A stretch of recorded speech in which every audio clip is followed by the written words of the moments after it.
உதுஹியாவுடைய ஒரு சிறிய சட்டத்தை மட்டும் கூறிவிட்டு இந்த 10 நாட்களில் அடங்கி இருக்கக்கூடிய இந்த உதுஹியா என்ற கடமையுடைய ஒரு சிறிய சட்டம் என்னவென்றால், அல்லாஹ் ரப்புல் ஆலமீன் உதுஹியா என்றால் அல்லாஹ்வுடைய பெயரை கொண்டு அல்லாஹ்வுடைய முகத்தை நாடி ஒட்டகத்தையோ மாட்டையோ ஆட்டையோ யௌமுல் ஈத் அன்று அல்லது ஐயாமுத் தஷ்ரீக் அதற்கு தொடர்ந்து வரக்கூடிய 11, 12, 13 இந்த நாட்களில் அல்லாஹ்வை நெருங்குவதற்காக இந்த 3 விலங்கினங்களையும் அறுத்து பலியிடுதல் தான் உதுஹியா. அல்லாஹ் ரப்புல் ஆலமீன் கூறுகிறார், இன்னா அஅதைனாக அல் கௌசர். அல்லாஹ் ரப்புல் ஆலமீன் நபியே கௌசர் என்ற தடாகத்தை உமக்கு வழங்குகிறார். அதனால் ஃபஸல் லிரப்பிக வன்ஹர், அல்லாஹ்வை தொழு, அல்லாஹ்விற்கு அறுத்து பலியிடுங்கள். வன்ஹர் வல்லுல்லாஹ், அல்லாஹ்விற்கு அறுத்து பலியிடுங்கள் என்று அல்லாஹ் ரப்புல் ஆலமீன் கட்டளையிடுகிறார். இந்த உதுஹியாவுடைய விஷயத்தில் உலமாக்கள் மத்தியில் கருத்து வேறுபாடு இருக்கிறது. சில உலமாக்கள் சொல்கிறார்கள் உதுஹியா என்பது வாஜிப், அதை விட்டால் பாவம்.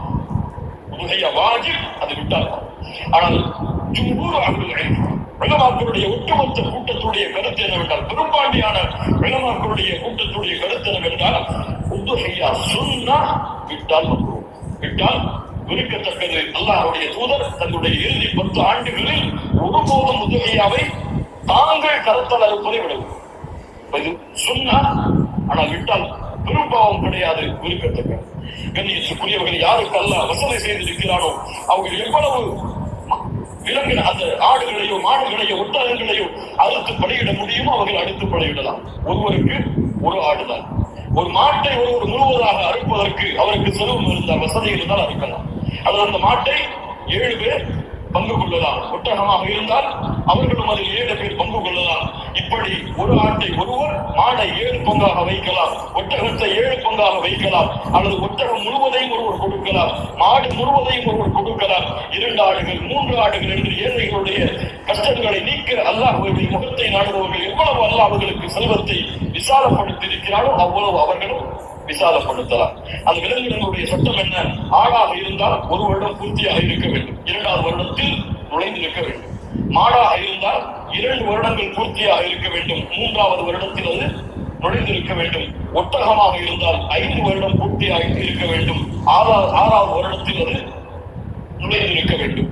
யாருக்கெல்லாம் ஒரு முழு குடும்பமாக ஒரே இடத்திலே ஒரே உணவை சாப்பிட்டு வசித்தால் அந்த முழு குடும்பத்திற்கும் ஒரு ஆடு போதும், அல்லது முழு குடும்பத்திற்கும் ஒரு மாடு போதுமானது, அந்த முழு குடும்பத்திற்கும் ஒரு ஒட்டகம் போதுமானது. ஒரு குடும்பம் மொத்தமாக ஒரே இடத்திலே ஒரே உணவை சாப்பிட்டு இருந்தால், தனித்தனியாக வேறு வேறு உணவுகளை வைத்திருந்தால் அவர்கள் தனித்தனியாக உதுஹியாவை அவர்கள் கொடுக்க வேண்டும். கண்ணியத்துக்குரியவர்கள், இந்த முறையில் இந்த வணக்க வழிபாட்டை செய்வதற்கு அல்லாஹ் நமக்கு உதவி செய்வானாக. இதனுடைய மாமிசங்களோ இரத்தங்களோ அல்லாஹ்வை சென்றடைவதல்ல, வலாக்கின் யனாலுஹு தக்வா மின்கும், உங்களுடைய உள்ளத்தில் இருக்கக்கூடிய தக்வாதான் அல்லாஹ்விடத்திலே சென்றடைகிறது. கண்ணியத்துக்குரியவர்கள், இப்ராஹிம் அலைஹிஸ்ஸலாம், இஸ்மாயில் அலைஹிஸ்ஸலாம் அவருடைய தியாகத்தை நினைவுகூரும் பொருட்டு இப்ராஹிம் அலைஹிஸ்ஸலாம் தன்னுடைய மகனை அல்லாஹ் அறுக்க கட்டளையிட்ட போது, நான் அறுக்க தயாராகிறேன் என்று இப்ராஹிம் அலைஹிஸ்ஸலாம் அல்லாஹ்விற்காக தன்னுடைய அல்லாஹ்வுடைய கட்டளையை ஏற்க துணிந்ததை போன்று, யா அல்லாஹ் நீ கூறினால் எதையும் செய்வதற்கு நான் தயார் என்ற தன்மையை வெளிப்படுத்துவதற்கு தான் இந்த யௌமுன் நஹர், யௌமுல் ஈதுடைய தினத்தில் ஆடுகளையோ மாடுகளையோ ஒட்டகங்களையோ அறுக்கக்கூடிய கட்டளை அல்லாஹ் கொடுத்திருக்கிறார்.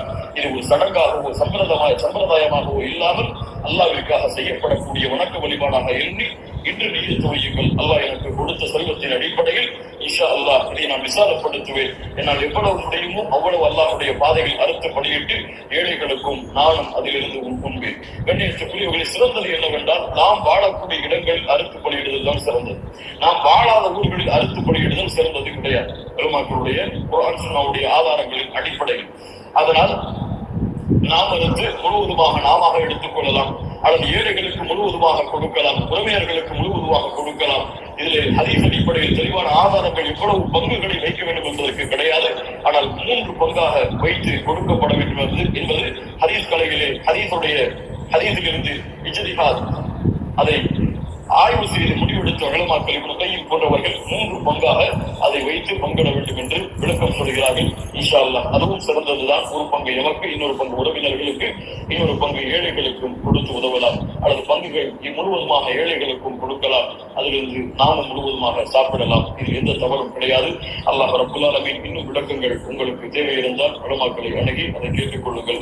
அல்லாஹ் ரப்புல் ஆலமீன் இறுதி 10 நாட்களை கண்ணியப்படுத்தக்கூடிய இந்த இறுதி 10 நாட்களில் அதிகமான அமல்களை செய்து அல்லாஹ்வுடைய பொருத்தத்தை பெறக்கூடிய நன்மக்களாக அல்லாஹ் ரப்புல் ஆலமீன் என்னையும் உங்களையும் ஆக்கி அருள் புரிவானாக. அஸ்ஸலாமு அலைக்கும் வரஹ்மத்துல்லாஹி வபரகாத்துஹு.